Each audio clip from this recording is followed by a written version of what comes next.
साधुओं ने राजा को प्रणाम किया।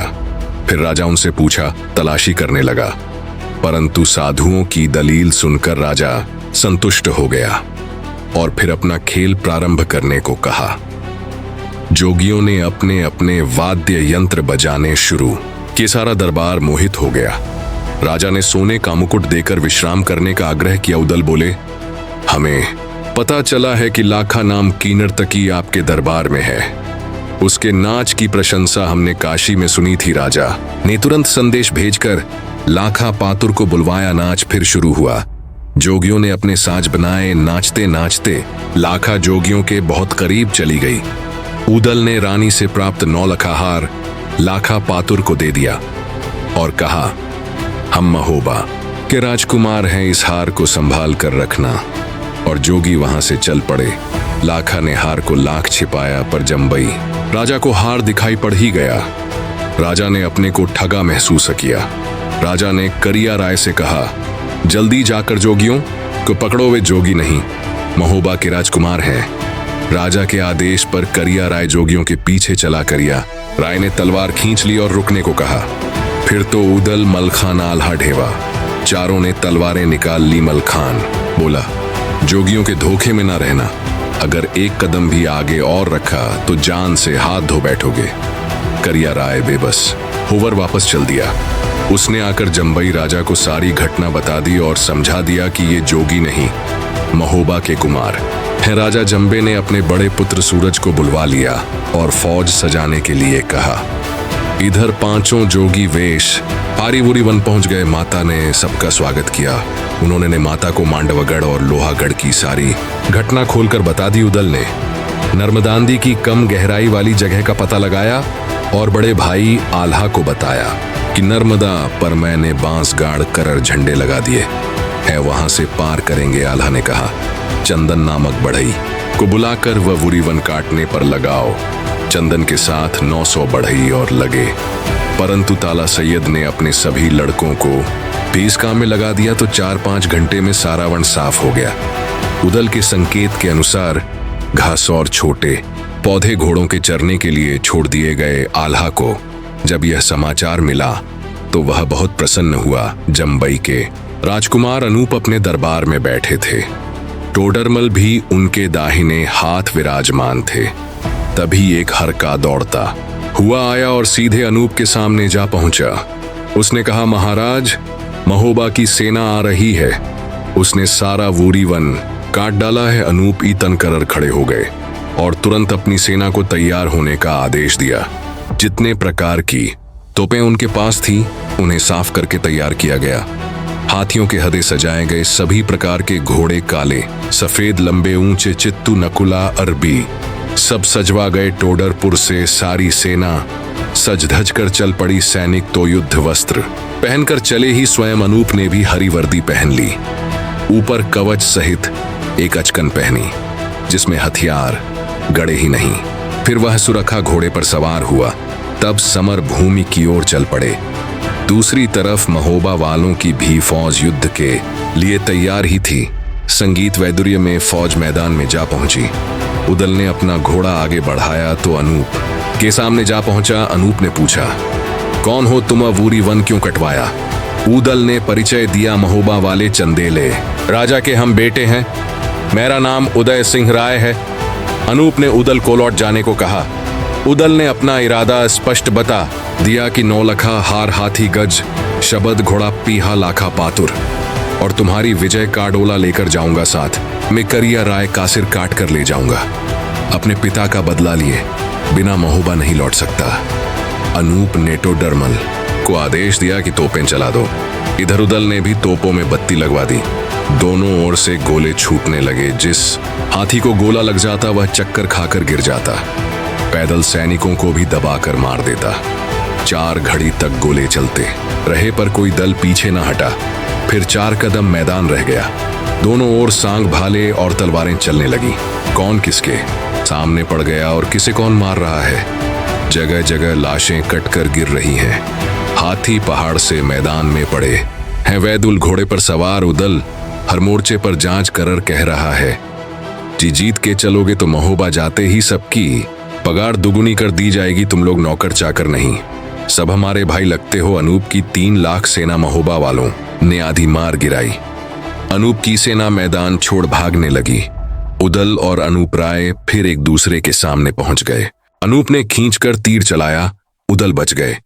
फिर अनूप ने सांग उठाकर फेंकी, घोड़ा बदुल ने पैंतराब दल कर उदल को बचा लिया। अनूप ने कहा, अभी महोबा को लौट जाओ। अनूप को उदल ने उत्तर दिया। अपनी तलवार खींचकर दोनों ओर से खटाखट तलवारें बजने लगी। अनूप की तलवार टूट गई। उधर उदल ने जो तलवार का वार किया, ढाल तो अड़ाई पर ढाल ही कट गई। उदल ने तलवार का एक जोरदार बार किया। अनूप राय ने ढाल पर उदल का बार झेला, परंतु ढाल ही कट गई और पूरा बार अनूप को लगा और वह मैदान में गिर गया। तभी टोडरमल ने मोर्चा संभाला। टोडरमल ने वार किया। तब उदल ने तलवार से बार का जवाब दिया और एक जोरदार बार से टोडरमल की तलवार तोड़ दी और वह बेबस खड़ा रह गया।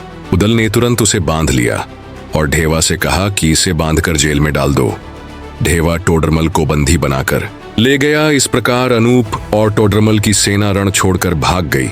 जैसे ही सूरजमल को अनूप के मरने का समाचार मिला, वह तुरंत अपनी सेना सजाकर युद्ध के मैदान में जा पहुंचा। उसने महोबा के वीरों को ललकारा। उदल तो तैयार ही था। सूरजमल ने पूछा, महोबा के वीर कहाँ हैं जिन्होंने मेरे अनुज अनूप को मार दिया? टोडरमल को बांधने वाला वह वीर कहाँ है? तब तक उदल उसके सामने पहुंच गया और कहा, मैंने मारा है। अनूप राय को आप जो कर सकते हो कर लो। उदल की बात सुनकर सूरजमल ने तोपों को गोले दागने का आदेश कर दिया। महोबे की तोपें भी आग उगलने लगी। तोपों के बाद बंदूकें चली और फिर सेनाएं आमने सामने आ गई। महोबे के वीर दोनों हाथों से तलवार चला रहे थे। वीरों की लाशें मैदान में बिछ गई। स्वयं सूरजमल की फौज में भगदड़ मच गई।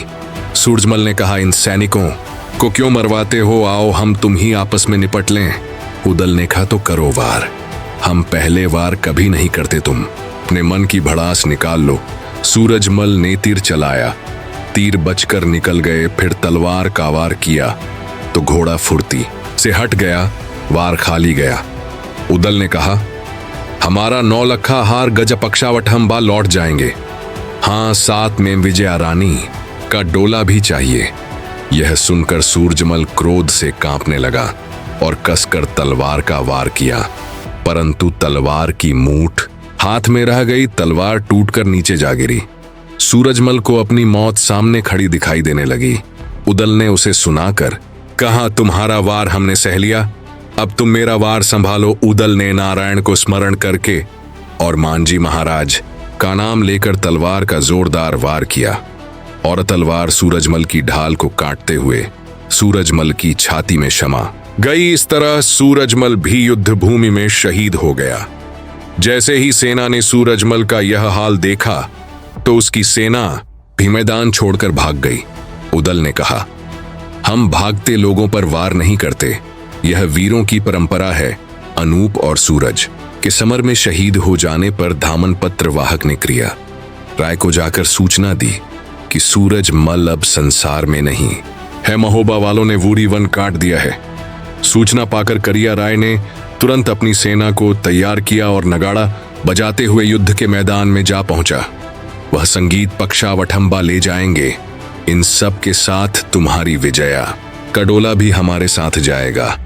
करिया राय ने भारी लड़ाई शुरू कर दी। करिया राय सैनिकों को बार बार उत्साहित कर रहा था। उसकी सेना में भी तोपों के साथ कई प्रकार के हाथी और घोड़े युद्ध कर रहे थे। भयंकर युद्ध हुआ। जबानी जंग में भी करिया और उदल परस्पर बढ़ बढ़कर बोल रहे थे। इतने में उदल ने भारी मार काट मचा दी। करिया की सेना भागने लगी। तब करिया ने हाथी के सिर में जोर से अंकुश मारा तो हाथी विचर गया।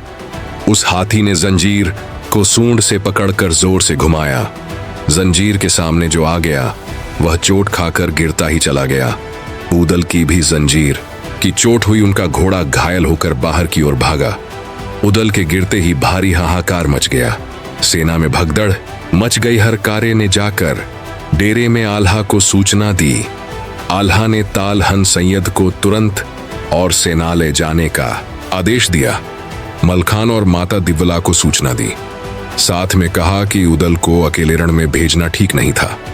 मलखान ने पूरी फौज साथ ली और युद्ध भूमि की ओर चला। माता तिवला भी तैयार हुई और रणभूमि में आ पहुंची। जब माता तिवला ने रण में पक्षावठम संगीत जागा तो उदल को अपने पास पड़ा देखकर बहुत खुश हुआ। इतने में वीर मलखान वहां आ गया। मलखान ने करिया राय को ललकारा। करिया राय ने उसे महोबा लौट जाने की सलाह दी।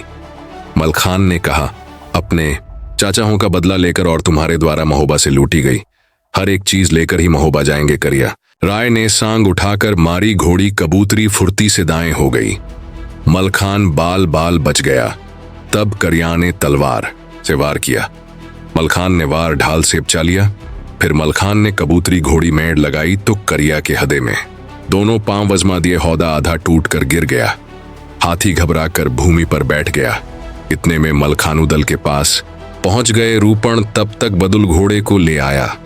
उदल अपने घोड़े पर सवार हो गया। जब तक मलखान और उदल सवार हुए तब तक महोबा की सेना भी वहां पहुंच गई। करिया राय ने पपीहा घोड़ा मंगवाया और उस परे चढ़कर युद्ध करने लगा। इधर आल्हा हाथी पक्षावटहंबा के सैनिक दोनों हाथों से तलवार चलाने लगे। उदल अपने वैदुवादी मोर्चों को संभाल रहा था और करिया ढेवा से जूझने जा पहुंचा। करिया ने भाला उठाकर ढेवा पर फेंका। ढेवा फुर्ती से हट गया। तब उदल ने तब मलखान से कहा कि करिया को मारने में इतनी देर क्यों लगा रहे हो। कुछ समय तक मलखान और करिया में जमकर युद्ध हुआ। फिर मलखान ने ललकार कर कहा, तुम्हारे सब हथियार झूठे पड़ गए हैं। अब तुम्हारा काल सामने आ गया है, तुम्हारे वश में। मुझे मारना है ही नहीं। मेरा जन्म पुष्य नक्षत्र में हुआ है। गुरु बृहस्पति मेरी कुंडली में 12वें स्थान पर है। मुझे मारने को काल भी नहीं आ सकता। फिर मलखान ने मनियादेव को शीश नवाकर जो तलवार की चोट की तो करिया राय की गर्दन धरती पर जा गिरी। उदल ने घोड़े से उतरकर करिया राय का कटा हुआ सिर उठा लिया। सिर ले जाकर उदल ने आल्हा को दिखाया और कहा, माता मलना की व्यग्रता दूर करने के लिए करिया राय का यह शीश महोबा भिजवा दीजिए। वे बेसब्री से युद्ध का परिणाम जानने की प्रतीक्षा कर रही होंगी। आल्हा ने तुरंत रूपण को बुलाया और महोबा जाने को कहा। करिया राय का कटा शश महोबा पहुंचा। दो उनको धीरज देकर तुरंत लौटकर महोबा के हाल हमें भी बताओ। रूपण ने तुरंत करिया के कटे सिर को लिया और महोबे को चल दिया। इधर महोबे में रानी मलना और तिलका मांडवगढ़ से कोई समाचार न मिल पाने से धोखी थी। तब वहां माहिल पहुंच गया। उसने मलना बहन से हालचाल पूछा। मलना ने राजकुमारों के ना लौटने की चिंता जताई तो माहिल ने कहा, बहन अब लड़के तो लौट कर नहीं आएंगे। मांडोगढ़ से एक कहरका आया था। उसने समाचार दिया कि सारे लड़के युद्ध में मारे गए। मलहमा इतना सुनते ही गिरकर मूछे हो गई। तिलका भी यह सुनकर विलाप करने लगी। जब राजा परिमा ने यह समाचार सुना तो उन सभी का रो रो कर बुरा हाल हो गया। सारे महल में हाहाकार मच गया। अगले ही दिन रूपण राजा परिमा के दरबार में जा पहुंचा। उसने राजा परिमाण को करिया का कटा हुआ सिर दिखाया जिससे राजा परिमा बहुत प्रसन्न हुए।